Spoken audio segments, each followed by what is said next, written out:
Hi everyone and welcome to another episode of T-Dog RC. I'm Tim and in this episode we're going to be talking about why I've decided to replace my beloved RadioMaster TX16S. So I'm going to be doing some waffling. We'll get this on the bench and you can join in by putting some comments into YouTube. Yeah, and I'm going to tell you all about why I've decided to move on from this. It's a big decision.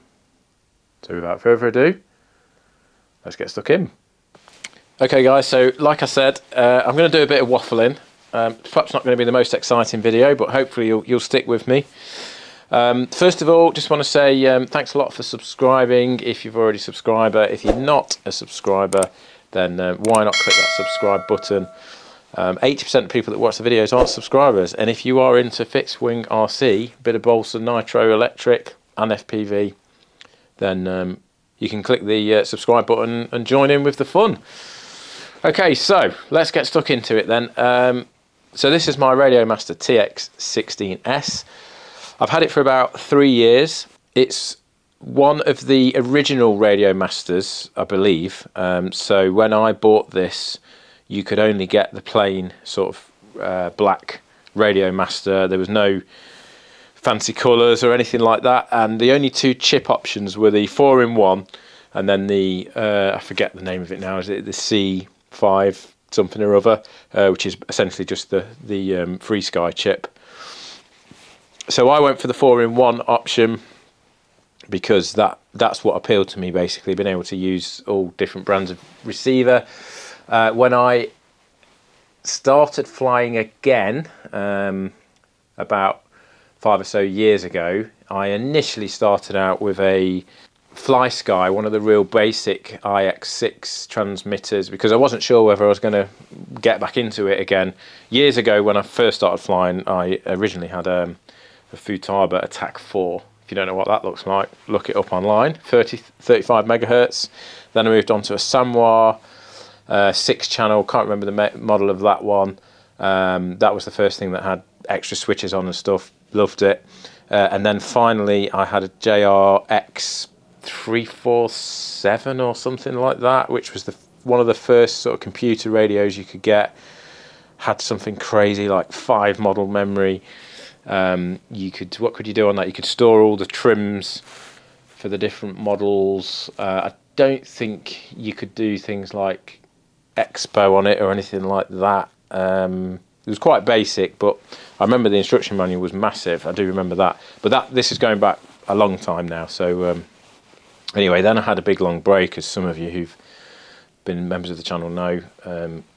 From some of my other videos, had a break of about 20 years or something like that, and then obviously got back into it. And then when I got back into it, like I said, FlySky. Then I moved to a FreeSky X9D.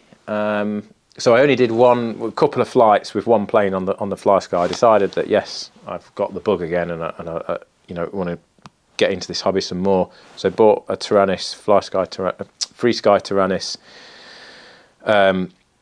Enjoyed that. A really nice radio, but then obviously RadioMaster started coming out with this, with the nice big screen on it and all that stuff. So. Well, I did actually also have a jumper, which I think is a T16, but found that to be pretty unreliable. So soon sort of swapped that for the RadioMaster. Like I said, I got the 4-in-1 chip option because I still got some FlySky receivers, and I also wanted to try a Spectrum receiver with a gyro built into it. So that was why I got the 4-in-1, and of course I've got loads of FreeSky receivers. What did I pay for this? Probably about $250. No, I think it was probably less than that. Probably about £220. So it'd be about, I don't know, $240, something like that back then. And I have to say, it has been absolutely flawless. I've not had any issues with it. Never had any dropouts or anything like that, really. It's been absolutely spot on. I cannot fault it. I'm still running OpenTX on this. I can just prove as it starts up. There we go. The old OpenTX menu there. So yeah, I've never upgraded it to Edge, although obviously I could do that, but I'm just happy with OpenTX. Does everything that I need. And then of course, after about, I think it's probably about 6 months or so of owning it, RadioMaster then came out with the fancy colours, and you could buy an upgrade kit, and in particular this carbon finish. I'm sure you know what that's like, particularly if you've got a RadioMaster. So I really like that, and I really fancied pimping it up a bit with some different colours. So I bought the front plate and the colour kit, and basically had this thing completely stripped down. I've got a video on that. I will link it in the description. In fact, I'll put it in the top right corner up there. So I've got a video of me doing that from quite a while ago, actually, just completely stripping this thing down, literally every component out of it, getting it, and then getting it all put back together again with all the gold trinkets and the new. The thing is, when you want to replace this face plate, you literally have to rip this thing to pieces and take everything out of it. So I did that, and then ran it like that for a little while.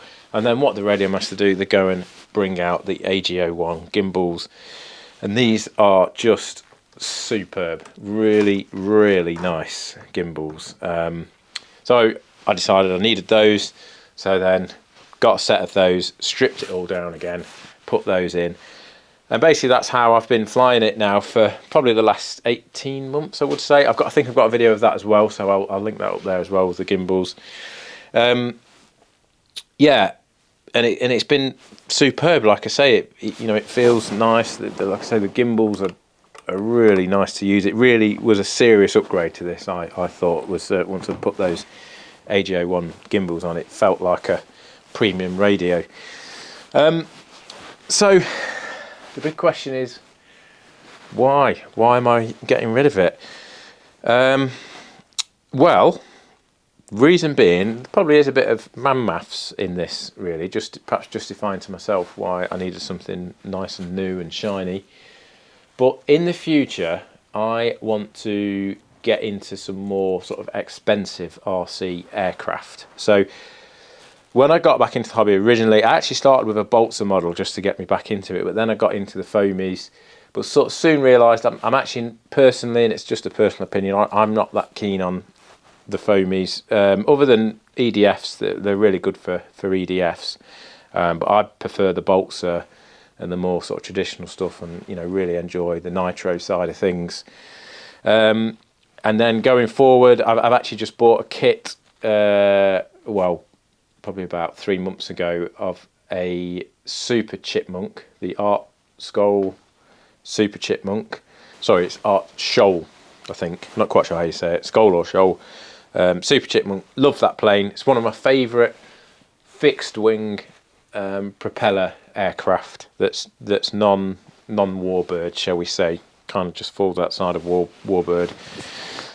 Even though it's a Chipmunk, it's obviously not meant to be military. I just love it, love the look of it, love the design of it and all that sort of stuff and the history of it. So bought a kit of that. That will be coming up on the channel at some point, but I don't know when. Could be a long time from now, to be honest, because that is a big project. It's probably going to take me a year or so to build.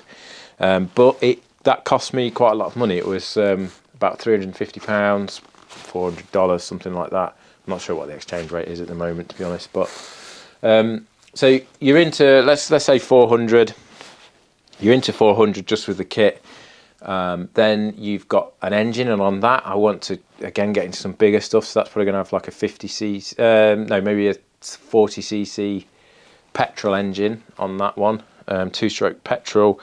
That's going to be £300, so we're up to 700. And then you've got obviously things like all the covering, and then the radio gear to put in that. You could quite easily be getting close to £1,000 just in that one model, and that's not to mention the amount of time involved in building it. So that's just one example, but then eventually I would definitely, on my bucket list, I'm definitely going to own a turbine aircraft. That's just on the list. It's going to happen. That's the way I work. When if I decide I would like something, then I do what I can to try and get it. So that's on my bucket list. And of course, with a turbine model, you're looking several $1,000s and pounds just in the model itself. So then the question is, do I want to fly a model worth that much money on a transmitter that's worth a couple of hundred? And not just that, but a transmitter that I've completely had in pieces on the bench twice and put back together again. And it's a tricky one, because there's a bit of me that would sort of says, you know, I do trust this radio. I've never had a problem with it. I always do pre-flight checks, so I check all the surfaces before every flight pretty much. And if I've not flown a model for a long time or for the first time, I always do a range check. So I do take measures like that. But there's just something inside me that says you can't fly a model of that value on something that's cost a couple of £100 and you've had in bits yourself. So that's no, you know, I'm absolutely not disrespecting RadioMaster with that. I kind of do. I would fly a plane with this transmitter of that sort of value, but there's just a little niggle there that kind of says you're probably better off maybe getting something that I haven't taken to pieces, let's say, for a start. And of course, this is a few years old as well, so it's always nice to change. And I will get on, by the way. Sorry, I am waffling. I told you I'd be waffling on this video, but I will get on to what I'm replacing it with in a minute. So, yeah, that's my thinking. Let me know what you think in the comments. Would you do the same? Maybe there's people out there flying turbine, several £1,000 jets on these things. Yeah, let me know down below what you think. So then on to the new transmitter. What's it going to be? Obviously, I could treat myself to a brand new one of these, a TX16S Max with all the gubbins built in and ready to go. That I think now is around about £400 or £500. So that's not really a cheap radio anymore. It's not a budget radio by any stretch. But even so, I think I still decided that I wanted something that's got redundancy built in at the core, and some of the technology around that. So let's have a look at what I've decided to go for. Okay, this is what I've decided to go for. Probably gives it away straight away. Let's open it up, have a look. Even the catches are nice on this, I've got to say.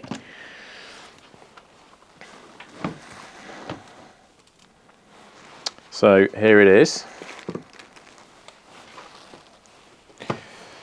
It is a FreeSky X20 Pro Tandem, and it is the fancy one that's milled from a single piece of aluminium.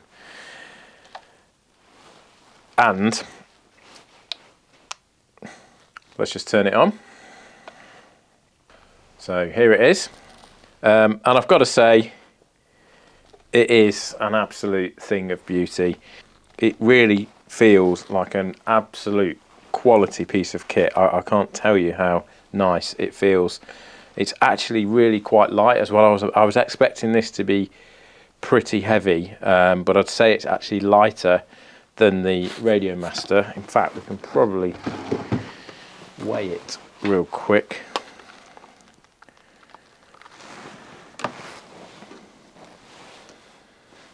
Maybe. Might be too heavy for these scales. So that's 1,091 grams.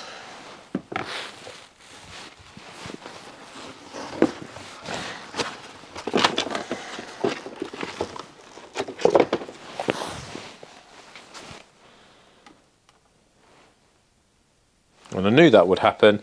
It actually turns out that this is lighter, but for some reason this feels heavier. Don't know, perhaps it's the weight of the battery at the back makes it feel a bit heavier. But this, yeah, somehow this feels. It's perhaps just because I was expecting this to feel really heavy, and it doesn't. Maybe that's why. But yeah, so obviously this isn't a review of this radio. I'm not doing that on this video. It's just basically to update you guys on where I'm at with things. The only thing I would say on sort of initial thoughts is I'm actually, these gimbals do not feel as nice as the AG01 gimbals. That's the only thing I'm a little bit disappointed in, I would say. They do feel really nice. These are also CNC milled from aluminium, Hall sensor, all that. They're like the best gimbals that FreeSky make. But I still don't think they feel quite as good as those AG01 gimbals, but very nice anyway. But the switch gear, the switches feel really nice, really good quality. And the sliders as well on the side there, and again they've got a real nice center indent, which is what everyone moans about with a lot of the radios that come out these days, that they don't have that center indent, but this does. So why this then? Why this FreeSky tandem? So I was originally going to go for the standard X20 tandem, or I even looked at the X18 as well. But obviously when they brought out this one, it is a bit flashy, let's say. I don't really need one that's milled out of a single piece of aluminium, but I figured if I was going to get one, I may as well get that. It really is, it feels superb in your hands. So yeah, the reason I've got this, like I said, more sort of expensive models I'm going to be flying, and yes, I know there'll be probably maybe people watching this video going, well, if you were going to do that, then you really should have bought something like a Jetty, which I did look at as well. But the reason I didn't go for a Jetty is there's a few reasons. It's a lot more expensive than this. It's meant to be very heavy. That really is meant to be heavy, and I've read a few reviews where people have said it is a bit of a downside, you know, that it is a heavy thing, which again, you know, you can associate that with good quality. But also personally, and I haven't used one, so I'm not really in a position to comment, but from what I've seen, the operating system looks a little bit outdated to me, whereas this, of course, ethos is very similar to OpenTX and Edge. I can just pick this up and start using it straight away, and it just looks like a real nice modern system. So that's why I've gone with this as opposed to something like a Jetty. And also the Jetty, everything about the Jetty is expensive, so all the receivers are really expensive, and if you do want to fly a model that's perhaps not so you know, as expensive as what I'm talking about, and you're still going to use this, then you don't necessarily want to put a really expensive receiver in it, because that's going to get very costly. So of course the beauty of this is you can still use FreeSky D16 receivers, which you know, start at a really good price. But then of course the great thing about this new system is they've got the tandem system, where they've got the two frequencies, the two different sort of technologies, and the redundancies all built in to the receivers. They've got twin power. So FreeSky, I think, have done a really good job with those systems. And yes, I know some people might say they've copied some of those ideas off Jetty as well, but they probably have with some of the things like the redundancy bus. But some of their actual receivers that they're bringing out now, I think, are very very impressive. And I think, you know, as far as I can tell, they've not necessarily copied those ideas off people. So yeah, this is going to be my new sort of daily driver for fixed wing. So what I'm going to be doing is most of the receivers I've got in some of my bigger fixed wing planes, like the PC6 Porter, the Ultra Stick that I've just built, and a couple of others, they've got D16 receivers in, so I can swap those over to run off this, and then obviously going forward, anything new I'm going to be running off this. That is, though, with the exception of my FPV stuff. So what I'm going to be doing with FPV is I, at the moment, tend to fly my FPV using this, which is a RadioMaster Zorro. I'm also going to be selling this as well and getting rid of this, but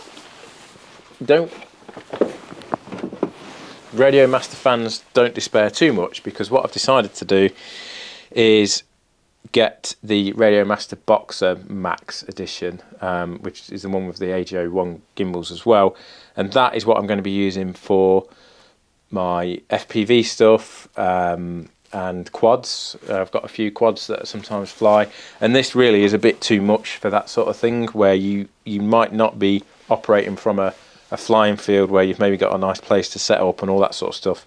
Sometimes with quads and things like that, you might be flying from a muddy field and stuff, so don't necessarily want to take like a real nice premium radio like this with its carry case and everything.